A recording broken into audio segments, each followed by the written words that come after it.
Ticket बुकिंगच्या नावाखाली बेकायदेशीरपणे महागड्या विदेशी मद्याची विक्री करणाऱ्या एका इसमाला राज्य उत्पादन शुल्कच्या कल्याण विभागाच्या पथकाने उल्हासनगर येथे एका दुकानात छापा टाकत कारवाई केली आहे।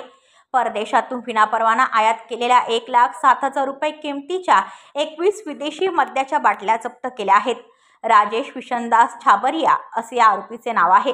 राज्य उत्पादन शुल्कचे कल्याण विभागाचे भरारी पथक निरीक्षक दीपक परब यांच्या पथकाने ही कारवाई केली। उल्हासनगरमधील गांधी रोड परिसरातील यश क्रिएशन शॉप नंबर 6 मध्ये अवैधरित्या मद्याचा साठा करण्यात आल्याची माहिती मिळाल्याने राज्य उत्पादन शुल्क विभागाचे अधीक्षक प्रवीण तांबे यांच्या मार्गदर्शनाखाली छापा टाकण्यात आला। या दुकानात तिकीट बुकिंगच्या नावाखाली महागड्या विदेशी मद्याची बेकायदेशीरपणे विक्री सुरू होती।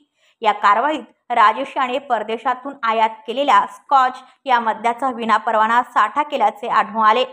या मद्याची किंमत 1,07,829 रुपये असून हे मद्य जप्त करत राजेश याला अटक करण्यात आल्याची माहिती राज्य उत्पादन शुल्कचे निरीक्षक दीपक परब यांनी दिली।